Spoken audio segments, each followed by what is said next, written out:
ছিল বর্ষাকাল। আকাশে কালো মেঘে ছেয়ে গেছে, চারিদিকে অন্ধকার হয়ে এসেছে। মনে হচ্ছে যে কোনো সময় বৃষ্টি চলে আসবে। হায় সৃষ্টিকর্তা, মনে হচ্ছে যে কোনো সময় বৃষ্টি চলে আসবে। তাড়াতাড়ি গিয়ে উঠোন থেকে কাপড়গুলো নিয়ে আসি। মালতী দৌড়ে বাইরে গেল কাপড়গুলো তুলতে। কাপড় তুলতে তুলতে অমনি হুড়মুড়িয়ে বৃষ্টি চলে এলো।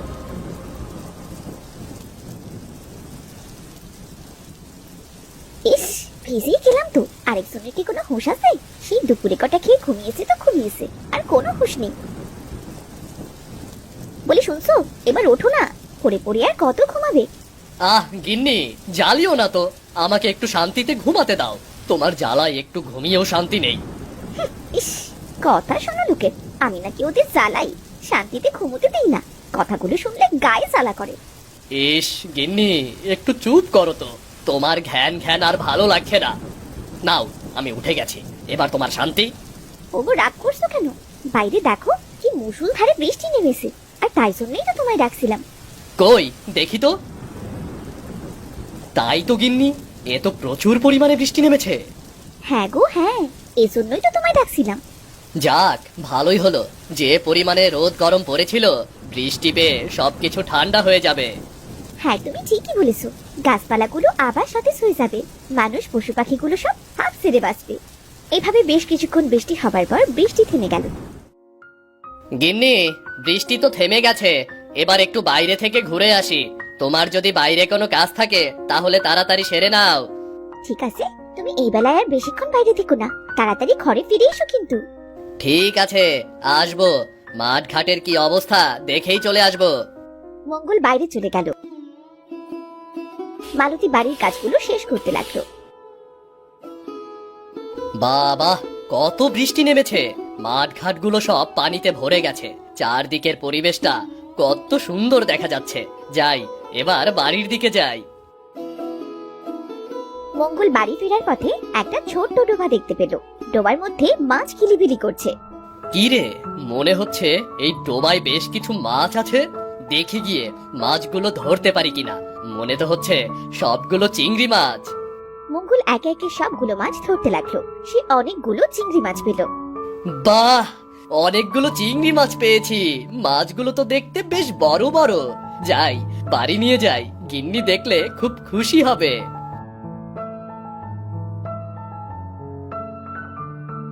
মঙ্গল রাস্তা দিয়ে হাঁটছিল, তখন সাবু নামের এক লোকের সাথে দেখা হলো। মঙ্গল দাদা, তাই চিংড়িগুলো কত দিয়ে কিনলে গো? বেশ বড় চিংড়ি মনে হচ্ছে। না রে হাবু, কিনিনি, একটা ডোবা থেকে ধরেছি। তাই বুঝি? কি কপাল তোমার, এমন সুন্দর মাছ পেয়েছো। এত মাছ তো আমার চোখে পড়ে না বাবু। চোখ দিয়ে খুঁজবি তবেই তো পাবি। আচ্ছা ঠিক আছে হাবু, আমি তাহলে বাড়িতে যাই, কেমন? গিন্নি, ও গিন্নি, কোথায় গেলে? তাড়াতাড়ি এদিকে এসো, দেখো কি নিয়ে এসেছি। এই তো আসছি, মাত্রই তো গেলে, আবার এর ভেতরেই ফিরে এলে। এই দেখো তোমার পছন্দের চিংড়ি মাছ। আরে বাহ, মাছগুলো তো বেশ বড় বড়। তাছাড়া তুমি এই অবর বেলায় মাছ কোথা থেকে কিনলে? কিনিনি গো গিন্নি, মাছগুলো ধরেছি। একটা ডোবায় মাছগুলো কিলবিল করছিল, তাই ধরে নিয়ে এসেছি। তা বেশ তো, তুমি হাত মুখ ধুয়ে নাও, আমি মাছগুলো কুটে ধুয়ে আনি, তারপর রান্না করব। মালতী মাছ কুটে ধুয়ে রান্না করার জন্য রান্নাঘরে এলো। ও গিন্নি, বলি মাছগুলো কি রান্নায় বসিয়ে দিয়েছো? না গো, কেন? এই তো এখন বসবো। গিন্নি, যদি রাগ না করো তাহলে একটা কথা বলবো। কেন গো, আমি কি সবসময় তোমার উপর রাগ করি নাকি? বলো, কি বলবে? বেশ কিছুদিন ধরে কচু চিংড়ির ঝোল খেতে খুব ইচ্ছে করছে। আজ এই চিংড়িগুলো দিয়ে একটু কচু চিংড়ির ঝোল করবে, কেমন? ও, এই কথা? হ্যাঁ, করবো না কেন। যাও, তুমি ঘরের পেছন থেকে কচুটা কেটে নিয়ে এসো। আজ সুন্দর করে কচু চিংড়ির ঝোল করে খাওয়াবো তোমায়। এই তো লক্ষ্মী বউ আমার, এক্ষুনি কচু কেটে নিয়ে আসছি। মঙ্গল কচু কেটে তার বউকে দিল, আর তার বউ রান্না শুরু করলো। কই গো, আসো, আমার তো রান্না শেষ হয়ে গেছে। তোমাকে আর ডাকতে হবে না গো গিন্নি, তোমার কচু চিংড়ির ঝোলের সুন্দর সুঘ্রাণে চারদিকে মমো করছে তো। আমি তো থাকতে পারছি না, শিগগিরই খেতে দাও তো। মঙ্গলদের বাড়ি থেকে একটু দূরে ছিল একটা শাওড়া গাছ। ওই গাছেই থাকতো এক পেতনি, এই সুন্দর সুঘ্রাণ তার নাকেও গেল। কি সুন্দর ঘ্রাণ বেরোচ্ছে, মনে হচ্ছে চিংড়ি মাছের তরকারি রান্না করেছে। যাই তো, গিয়ে দেখি কার বাড়ি থেকে আসছে এই সুঘ্রাণ। পেতনিটির ঘ্রাণে ঘ্রাণে মঙ্গলের বাড়ি এসে পৌঁছল। আমি তোমায় ভাত বেড়ে দিই। তোরা কি রান্না করেছিস? যার ঘ্রাণে আমি থাকতেই পারলাম না, চারিদিকে ঘ্রাণে যে মোমো করছে। ওগো, বাইরে মনে হচ্ছে কেউ কথা বলছে, দেখো তো কে। আমাকে কটা ভাত দে, তোর চিংড়ি মাছের তরকারি সুঘ্রাণে আমি আর থাকতে পারছি না, আমায় খেতে দে। কে কে কে- কে কে কথা বলে? কে ওখানে? আমি পেতনি, শীঘ্রই আমায় খেতে দে, না হয় তোদের ঘাড় মটকাবো, মাথা চিবিয়ে খাবো, মাংস গিলে খাবো। ও রে বাবা রে বাবা, পেতনি পেতনি, গিন্নি, ও গিন্নি, আমাকে বাঁচাও, পেতনি আমাকে মেরে ফেলবে, আমাকে মেরে ফেললো গো, আমি আর বাঁচবো না গো গিন্নি, গিন্নি গো। কেন আমাদের ঘাড় মটকাবে? আমরা তো তার কোনো ক্ষতি করিনি, বিনা দোষী তুমি আমাদের ঘাড় মটকাবে কেন? আর তুমি এত ভয় পাচ্ছ কেন? হ্যাঁ, আমায় খেতে দে, আমার খুব খিদে পেয়েছে, খাবার না দিলে তোদের ঘাড় মটকে খাবো। চিংড়ি খেতে আমার খুব ভালো লাগে। চিংড়ি খেতে ভালো লাগে সে না হয় বুঝলাম, আমাদের বাড়ি এসেছো, বসো বাপু, একটু গল্প করি, তারপর না হয় খেতে দেবো।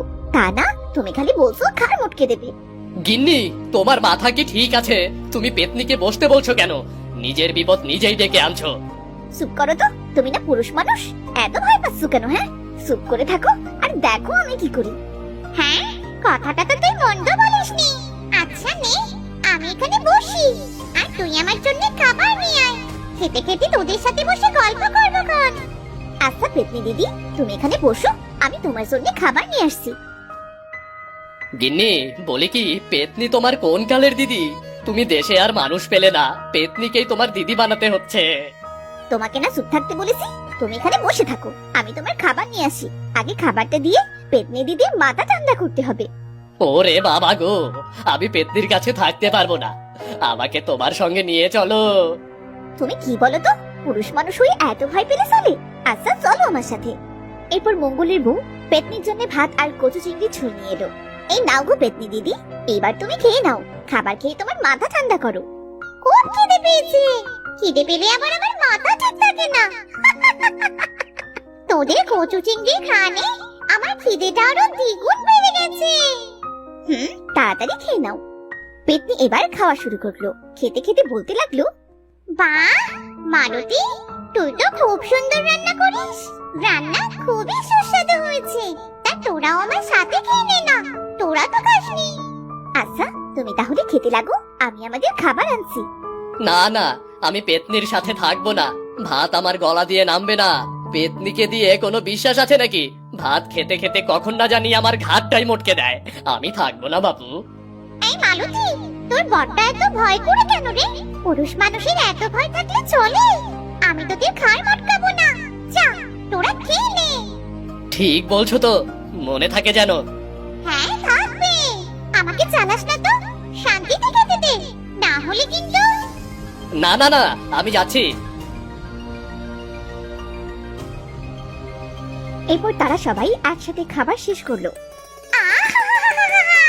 পেট মন দুটোই ভরে গেছে, আমাকে মাঝে মাঝে এমন সুন্দর করে রান্না করে কচু চিংড়ি ঝোল খাওয়াবি, না হলে কিন্তু তোদের খবর আছে।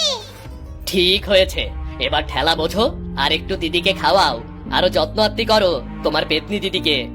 তুমি চুপ করো ও পেতনি দিদি, আমরা তো গরিব মানুষ, তোমাকে রোজ রোজ কোথা থেকে চিংড়ি খাওয়াবো বলো? আমরা তো নিজেরাই ঠিক মতো খেতে পাইনি।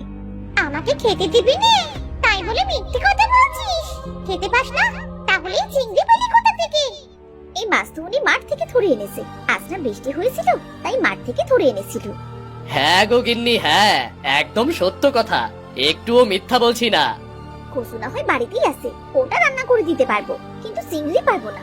সেটা তো বুঝলাম, কিন্তু কি করা যায়? পেয়েছি। কি আবার পেলে? নে, তোর সমস্যার সমাধান পেয়েছি। এইটা নে, এটা তোর সমস্যার সমাধান। ওটা কি গো পেতনি দিদি? আগে হাত তো বাড়া, তারপর বলছি। এই গিন্নি, মোটেও হাত বাড়িও না কিন্তু, পেতনিকে দিয়ে কোনো বিশ্বাস নেই। মনে ভয় নিয়ে মালতী হাত বাড়িয়ে দিল। পেতনিটি মালতীর হাতে দিয়ে দিল। হোমা, এই যে চিংড়ি মাছ দেখছি। ও পেতনি দিদি, একটা চিংড়ি মাছ দিয়ে আমরা কি করব? এই মাছটা দিয়ে তোরা চাষ করবি, দেখবি তোদের আর মাছের কোনো চিন্তা করা লাগবে না। তোমার পেতনি দিদি যে কি বলে, একটা চিংড়ি দিয়ে আবার চাষ হয় নাকি? মঙ্গল, তুই বেশি কথা বলছিস। এটা জাদুর মাছ, এটা পানিতে ছেড়ে দিলে পুকুরে মাছে ভরে যাবে। কিন্তু আমাদের যে কোনো পুকুর নেই, তাহলে আমরা মাছ চাষ করব কি করে? তারও সমাধান খুঁজে পেয়েছি, এক্ষুনি করে দিচ্ছি। এরপর পেতনি তার জাদু শক্তি দ্বারা মঙ্গলের বাড়ির একপাশে একটা ছোট্ট পুকুর কেটে দিল। যা মালতী, মাছটা পুকুরে ছেড়ে দে, দেখবি সকালে পুকুর মাছে ভরে গেছে। আমি তাহলে গেলাম। মাঝে মাঝে কিন্তু কচু চিংড়ির ঝোল করে আমায় খাওয়াতে ভুলিস না। মালতী মাছটি পুকুরে ছেড়ে দিল।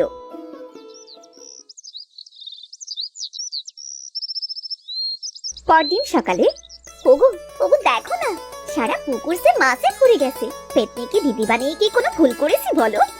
না গো, তুমি কোনো ভুল করনি। পেতনিকে দিদি বানিয়ে খুব ভালো করেছো। মাঝে মাঝে কচু চিংড়ির ঝোল করে তোমার পেতনি দিদিকে ডেকো, কেমন? এরপর থেকে মালতী প্রায় কচু চিংড়ির ঝোল করে পেতনিকে খেতে ডাকতো। পেতনিও খুব তৃপ্তি নিয়ে কচু চিংড়ির ঝোল খেত আর মালতীর হাতে রান্নার খুব প্রশংসা করতো।